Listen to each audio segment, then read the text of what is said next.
और चलिए इस पूरे मुद्दे पर करेंगे चर्चा। उससे पहले कुछ खास मेहमान इस वक्त हमारे साथ जुड़ चुके हैं। सबसे पहले आपका परिचय से करवा देती हूं। मनोज कुमार, वरिष्ठ पत्रकार, इस वक्त मेरे साथ जुड़ चुके हैं। अंतर्राष्ट्रीय मामलों के जानकार संजीव श्रीवास्तव जी इस वक्त मेरे साथ जुड़ चुके हैं। मनोज जी, सीधा आपके पास आते हुए, देखिए सऊदी अरब के दौरे पर प्रधानमंत्री नरेंद्र मोदी रहने हैं और ऐसे में 2 दिन का उनका ये दौरा रहने वाला है। किस तरीके से देख रहे हैं उनके सऊदी अरब के दौरे को? बहुत ही महत्वपूर्ण दौरा है भारतीय प्रधानमंत्री नरेंद्र मोदी जी का। हम्म। और मुझे ऐसा लगता है कि जब भारत को इंडिपेंडेंस मिला तब से ही जो है भारत और सऊदी अरब के बीच जो है मजबूत संबंध रहा है। और जहाँ तक भारत की बात अगर कहें तो भारत के प्रधानमंत्री जवाहरलाल नेहरू 1955 में सऊदी अरबिया की दौरा किए थे। उसके बाद 1982 में इंदिरा गांधी की दौरा हुई थी और डॉक्टर मनमोहन सिंह 2010 में सऊदी अरब का दौरा किया था। और ये प्रधानमंत्री तीसरा दौरा है। 2016, 2019 और 2025 इस बार वो जा रहे हैं। तो मुझे लगता है कि बहुत ही महत्वपूर्ण कंट्री है ऐसे सऊदी अरब भी। वहाँ जैसा आपने बताया भी कि लगभग 92 लाख लोग इंडियन वर्कर्स हम्म। वहाँ पे काम करते हैं और लगभग 2 लाख इंडियन वहाँ पे हज का यात्रा जो है एवरी ईयर वहाँ पे करते हैं। ये एक भारत और सऊदी अरब के बीच एक मजबूत संबंध होने के कारण ये संख्या बढ़ाया गया था 2023 में, तो 2019 में। तो मुझे ऐसा लगता है कि आर्थिक ट्रेड और जिस तरह से तेल का भंडार समझा जाता है सऊदी अरब को, जो कि भारत के लिए एक बहुत ज़रूरी होता है। जिस तरह से वर्ल्ड में घटनाएं घटती रहती है, जैसे आप रशिया यूक्रेन की अगर बात करें, चाहे ट्रेड वार भी हो रहा है। तो मुझे ऐसा लगता है कि वर्ल्ड कप परिस्थिति जो है बदलते रहता है, लेकिन जो देशों के बीच जो संबंध होता है अगर आपसी मजबूती टाइम टू टाइम होते रहता है और तो ये बहुत ही अच्छी बात माना जाता है। और जहाँ तक मोदी जी जब कोई भी देश जाते हैं तो वहाँ पे राष्ट्र अध्यक्ष के साथ साथ जो इंडियन वहाँ पे रहते हैं उनसे भी मिलते हैं। इससे एक वहाँ का जो इकोनॉमिक स्थिति है या वहाँ के जो बिजनेसमैन हैं अगर वो भी इंडिया में आके कुछ इन्वेस्ट अगर करना चाहे तो एक पारस्परिक संबंध भी मजबूती मिलता है दोनों देशों के बीच। तो मुझे लगता है कि अभी का जो समय दौर है वर्ल्ड हम्म। का जो ऑर्डर है उसके आधार पे मुझे ऐसा लग रहा है कि मोदी जी का वहाँ पे जाना एक अच्छी बात है। चलिए ठीक है। इसी बीच संजीव श्रीवास्तव जी भी काफी देर से हमारे साथ बने हुए हैं। संजीव जी, किस तरीके से देख रहे हैं इस दौरे को? और तीसरा दौरा उनका ये रहने वाला है, तीसरी बार वो सऊदी अरब जा रहे हैं। और ऐसे में देखिए, अगर मुद्दों की बात कर ली जाए तो बहुत सारे ऐसे मुद्दे हैं जिस पर वो बातचीत करने वाले हैं। लेकिन अभी मैं बात करूंगी सऊदी की जेलों में जो भारतीय नागरिक बंद है उस पर क्या बातचीत हो सकती है, क्योंकि सबसे ज्यादा जो भारतीय बंद है वो सऊदी अरब की जेल में बंद है। 2633 भारतीय सऊदी अरब की जेल में इस वक्त बंद है। तो इसे लेकर क्या चर्चा हो सकती है? देखिए, भारत और सऊदी अरबिया की जो स्ट्रेटेजिक पार्टनरशिप है उसमें बड़े क्रिटिकल सेक्टर्स में कोलैबोरेशन लगातार गहरा होता जा रहा है। और ये जो आपने विषय उठाया है ये भी एक अवश्य विषय है और इसके ऊपर भी चर्चा हो सकती है। लेकिन ये जो ऐसे विषय होते हैं कि जो कि किसी भी राष्ट्र के जो लीगल सिस्टम के माध्यम से भी इस पे जो डिटर्मिनेशन है वो होते हैं। और सऊदी अरबिया का जो लीगल सिस्टम है उसमें बहुत सारे केसेस जो भारतीय वहां बंद हैं उनके ऊपर होंगे। और भारत एक लॉ अबाइडिंग कंट्री है और भारत जो सऊदी अरबिया के जो कानून है उनका सम्मान करता है। तो वो हम्म। जो लीगल प्रोसेसेस है उसमें जो भी समय लगता है वो तो लगेगा ही।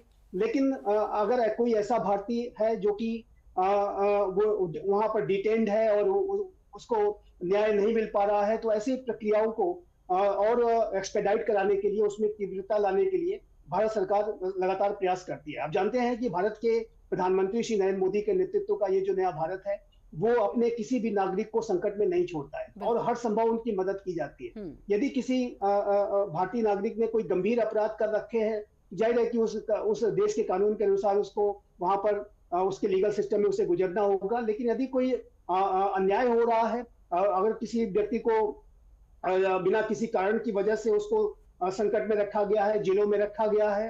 तो ऐसे में भारत निसंदेह ऐसे लोगों की मदद करता है। लेकिन अगर आप इस विजिट की बात करूं मैं, तो देखिए भारत की जो विदेश नीति आज की है बहुत ही प्रोएक्टिव विदेश नीति है। यदि हम आज एक्ट ईस्ट की बात करते हैं, जिसमें कि हम इंडो पैसिफिक रीजन की तरफ जो राष्ट्र है उनकी तरफ प्रोएक्टिव एंगेजमेंट रखते हैं, यदि हम आज नेबरहुड फर्स्ट की पॉलिसी पर चलते हैं, तो हमारी एक एक्ट वेस्ट की भी पॉलिसी है। और जो मिडिल ईस्ट रीजन है, जिसे हम वेस्ट एशिया कहते हैं, वहां पर भारत का जो प्रभाव है वो लगातार बढ़ता जा रहा है। भारत के प्रधानमंत्री श्री नरेंद्र मोदी ने अभी सऊदी अरेबिया की यात्रा के पहले अरब न्यूज, जो कि एक बहुत ही प्रोमिनेंट मिडिल ईस्ट रीजन का एक समाचार पत्र है, उसको एक साक्षात्कार दिया है और उसमें उन्होंने अनेक मुद्दों की चर्चा की है। और उसमें भारत के जो मिडिल ईस्ट रीजन में बढ़ते हुए प्रभाव को उन्होंने स्पष्ट रूप से बताया है। किस तरीके से Bharat India middle east Europe economic corridor के तहत मिडिल ईस्ट रीजन में अपनी जो सक्रियता है वो बढ़ा रहा है। I2U2 का एक इनिशिएटिव है जिसमें कि भारत, अमेरिका, इजराइल और यूनाइटेड स्टेट अरब अमीराट्स हैं। और उसी के साथ साथ जो भारत का जो विशाल डायस्पोरा है, जैसा कि आपने बताया 93 लाख की संख्या वो मिडिल ईस्ट रीजन में मौजूद है, वो भी बड़े मात्रा में भारत को रिमिटेंसेस भेजता है। और हम जानते हैं कि रिमिटेंसेस को रिसीव करने के संदर्भ में भारत विश्व में नंबर 1 पोजीशन रखता है, और जिसमें कि मिडिल ईस्ट रीजन का भी एक बहुत बड़ा, जो वहाँ के प्रवासी भारतीय उनका बहुत बड़ा कंट्रीब्यूशन होता है। तो ये भारत का और मिडिल ईस्ट रीजन का जो संपर्क है वो लगातार गहरा होता जा रहा है। और ये जो यात्रा है, ये इस यात्रा के दौरान भारत और सऊदी अरबिया की जो रणनीतिक साझेदारी है और अधिक प्रगाढ़ होगी। भारत और सऊदी अरबिया के बीच में एक स्ट्रेटेजिक पार्टनरशिप काउंसिल है, जिसकी की दूसरी बैठक को प्रधानमंत्री और मोहम्मद बिन सलमान जो क्राउन प्रिंस है वो संबोधित करेंगे। और इस विजिट में एक उल्लेखनीय बात यह है कि ये जो प्राइम मिनिस्टर मोदी की यात्रा है, उन्होंने पहली बार सीधा जेदा की यात्रा की है। अभी उनका जो विमान है वो वहां पर जेदा में उतरा है, और जो कि सऊदी अरेबिया का एक कमर्शियल कैपिटल कहा जा सकता है। और ये प्रधानमंत्री मोदी की तीसरी सऊदी अरेबिया की यात्रा है। पहले 2016 में, फिर 2019 में गए थे, और अभी इस बार वो तीसरी बार गए हैं। लेकिन ये जो यात्रा है वो उसमें अनेक महत्वपूर्ण मुद्दों पर विचार होगा, जिसमें कि आर्थिक विषय बहुत महत्वपूर्ण है। और जेदा की यात्रा करना जाहिर है कि इस बात का संकेत है कि भारत और सऊदी अरेबिया अपने आर्थिक संबंधों को बढ़ाना चाहते हैं। लगभग $43 बिलियन का बायलैटरल ट्रेड है, लेकिन इस ट्रेड में अपार संभावनाएं मौजूद हैं। और भारत और सऊदी अरेबिया जाहिर है कि अपने अपने राष्ट्र के निर्माण की दिशा में तेज गति से आगे बढ़ रहे हैं। यदि भारत के प्रधानमंत्री श्री नरेंद्र मोदी विकसित भारत को बनाने के लक्ष्य को लेकर के आगे बढ़ रहे हैं, तो सऊदी अरेबिया के क्राउन प्रिंस मोहम्मद बिन सलमान विजन 2030 के लक्ष्य को लेकर के आगे बढ़ रहे हैं। और सऊदी अरेबिया का आधुनिकीकरण, उसका मॉडर्नाइजेशन करने की प्रक्रिया में सऊदी अरेबिया बड़े कदम उठा रहा है, बड़े रिफॉर्म्स कर रहा है। तो सऊदी अरेबिया के क्राउन प्रिंस MBS जिनको हम कहते हैं, वो इस बात को जानते हैं कि यदि सऊदी अरेबिया को अपना मॉडर्नाइजेशन करना है, अपना विजन 2030 हासिल करना है, तो भारत जैसे विश्व के सबसे बड़े लोकतांत्रिक राष्ट्र के साथ, सबसे तेज गति से बढ़ती हुई मेजर इकोनॉमी के साथ, और एक बहुत ही रिस्पॉन्सिबल वर्ल्ड लीडर के साथ जो कि भारत है, और भारत के प्रधानमंत्री श्री नरेंद्र मोदी हैं, उनके साथ एंगेज करना आवश्यक है। तो ये मेरा मानना है कि इस यात्रा के बाद भारत और सऊदी अरेबिया की जो रणनीतिक साझेदारी है वो और अधिक प्रगाढ़ और मजबूत होगी। और इस यात्रा के बाद बहुत कुछ ऐसे MOU साइन होने जा रहे हैं जो कि अनेक क्रिटिकल सेक्टर्स के हैं। और पूरी यात्रा के दौरान रक्षा, health, energy, space, science and technology, digital domain से संबंधित विषयों पर बातचीत होगी, और इसमें मैं बहुत ही बड़ी प्रगति की संभावना देखता हूँ। ठीक है मनोज जी, देखिए मुद्दों पर हम बात कर रहे हैं, तो एक फ्री ट्रेड एग्रीमेंट, इस पर भी बात होगी, क्योंकि पिछली बार जब वो गए थे तो इस पर बात हुई थी, लेकिन इस बार कहा जा रहा है कि प्रमुखता से इस विषय को रखा जाएगा। सही बताया कि एक बहुत ही महत्वपूर्ण इशू होता है कोई भी देश के लिए, और इंडिया चाहती है कि कम से कम जो है हमारा ट्रेड जो फ्री ट्रेड हो, ताकि जो है दोनों का जो ट्रेड पार्टनरशिप हो वो बढ़े, और इससे जो है इन्वेस्टमेंट बढ़ता है, इससे जो है जो एक्सपोर्ट होता है वो भी बढ़ता है। तो ये बहुत बड़ा इशू है। जैसे कि अगर ट्रेड की अगर हम बात करें, जैसे संबंध दोनों देशों के बीच रक्षा हो, व्यापार हो, निवेश हो, ऊर्जा के मामले में जो है सऊदी अरब जो है बहुत ही महत्वपूर्ण कंट्री वर्ल्ड का माना जाता है। तो इस एरिया में अगर हमारा ट्रेड अगर हमारा बढ़ता है तो स्वाभाविक है दोनों देशों के बीच एक इकोनॉमिक दृष्टिकोण से जो अच्छा होगा, और लोगों को रोजगार भी मिलेगा और मजबूती मिलेगा ट्रेड में। और जहाँ तक मैं एक बात और कहना चाह रहा हूँ कि जिस तरह से मोहम्मद बिन सलमान जी ये 2023 में इंडिया आए थे, और स्पेशल इनविटेशन पे मोदी जी को बुलाया गया है इस बार। और मुझे ऐसा लगता है कि दोनों देशों के बीच बखूबी एक अच्छा मजबूती, जो भी संबंध है उसको मजबूती देगा।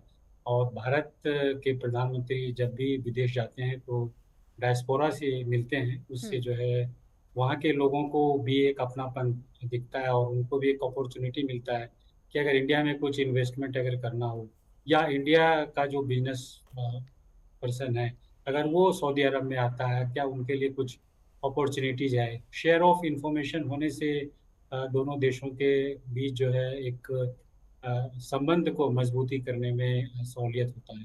तो फ्री ट्रेड एग्रीमेंट जैसा कि आपने बताया, ये बहुत ही महत्वपूर्ण मुद्दा है दोनों देशों के बीच।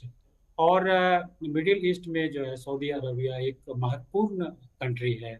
और जिस तरह से हमारा नेबर जो पाकिस्तान है, जैसे कि ओआईसी का ऑब्जर्वर 1990 में उन्होंने जो है भारत को ऑब्जर्वर बनाने के लिए सऊदी अरबिया ने एडवोकेट किया था कि आप आइए। और हालांकि पाकिस्तान ने इसको लेकर के जो है वो ऑब्जेक्शन किया था कि नहीं, भारत को किसी भी तरह से जो है ओआईसी में नहीं आना चाहिए। हालांकि जब ओआईसी बना था उस समय भारत को इनविटेशन दिया गया था कि आप आइए ओआईसी का मेंबर बनिए, हालांकि किसी कारणवश उस समय नहीं बना था। लेकिन अगर हम, जैसे हमारा नेबर पाकिस्तान है, उसको हम किस तरह से चेक एंड बैलेंस में करें, और सऊदी अरबिया से अगर हमारा संबंध बढ़िया रहता है तो तो पाकिस्तान को हम बढ़िया से चेक कर सकते हैं और दबाव बना सकते हैं। जैसे टेररिज्म एक तो बहुत बड़ा इशू है भारत पाकिस्तान के बीच। और आपने देखा कि कुछ दिन पहले जो है हमारे एक सैनिक जो पकड़ा गया था वहाँ पे, और शायद सऊदी अरबिया का ही वहाँ पे दबाव दिया पड़ा था। अभिमान या इस तरह के कुछ नाम थे। तो इसके कारण जो है द्विपक्षीय संबंध अगर अच्छा रहता है तो दोनों देशों के बीच स्वाभाविक है कि तरह जो जो भी चुनौतियाँ होती हैं उसको एड्रेस करने में आसानी हो।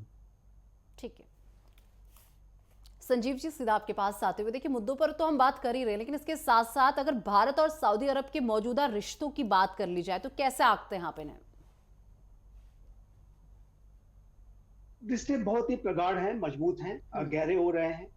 और जैसा कि मैंने कहा कि सऊदी अरबिया भी एक विजन के साथ कार्य कर रहा है। विजन 2030 का उनका लक्ष्य है, और उसमें वो अनेक मॉडर्नाइजेशन के प्रोसेसेस को कर रहे हैं, जिसमें इकोनॉमिक मॉडर्नाइजेशन है, सोशल एंड कल्चरल मॉडर्नाइजेशन है, डाइवर्सिफिकेशन है। और उसी तरीके से भारत भी विकसित भारत के विजन के साथ कार्य कर रहा है।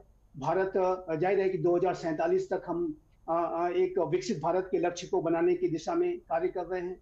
भारत एक मैन्युफैक्चरिंग हब को बनने की दिशा में भी तेज गति से कदम उठा रहा है। बड़े रिफॉर्म्स किए जा रहे हैं, और एक ऐसे समय में कि जब पूरे विश्व में रणनीतिक अनिश्चितता है, और राष्ट्र अपने अपने सेल्फ सेंट्रिक बिहेवियर को दर्शा रहे हैं। अमेरिका जैसा राष्ट्र जो अपने राष्ट्र को महान बनाना, मेक अमेरिका ग्रेट अगेन इत्यादि का नारा दे रहा है। तो ऐसे में भारत भी विकसित भारत को बनाने के संकल्प को और अधिक मजबूत बना रहा है। आत्मनिर्भर बनने की दिशा में हम तेज गति से आगे बढ़ रहे हैं। तो ये, और सऊदी अरेबिया भी ऐसा ही कर रहा है।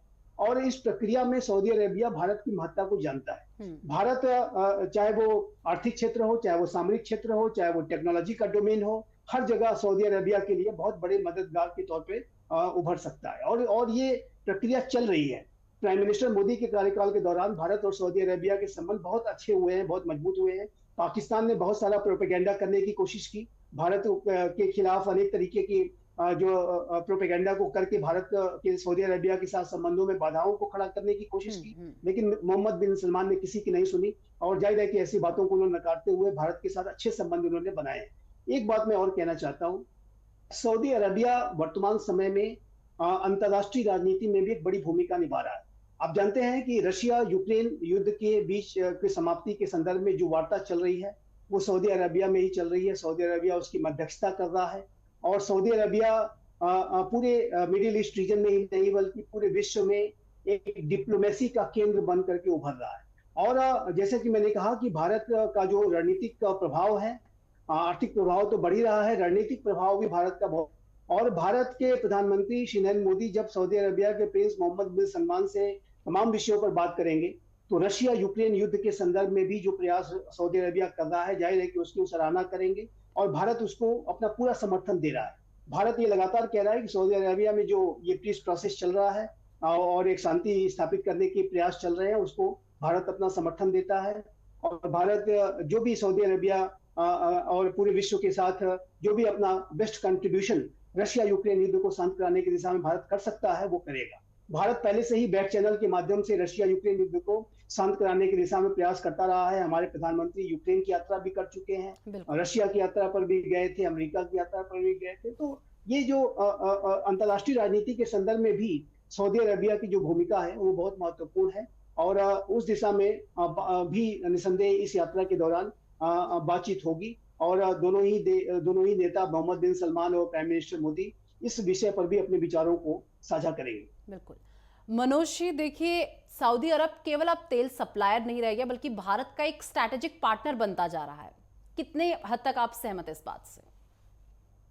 मैं आप सही बताया कि संबंध जो है सऊदी अरब से बहुत ही इंडिया का पिछले कुछ सालों में अच्छा रहा है और इसमें जो है प्रधानमंत्री नरेंद्र मोदी जी को क्रेडिट दिया जा सकता है कि जिस तरह से पिछले 10 साल में इनका एक तीसरा विजिट है और वहाँ के जो भी जो प्रमुख हैं सऊदी अरब के वो भी इंडिया में आते रहते हैं और भारत जो है second largest Muslim population world में इंडिया का है और स्वाभाविक है, एक रिलीजियस हब है सऊदी अरबिया और भारत के लोगों का आना जाना और चाहे एक रिलीजियस एक्टिविटी के प्रैक्टिस के मामले में हो, चाहे जॉब के भी मामले में हो, यहाँ के लोग वहाँ पे जॉब पे जाते हैं, तो सभी तरह से जो है एक महत्वपूर्ण कंट्री है सऊदी अरबिया।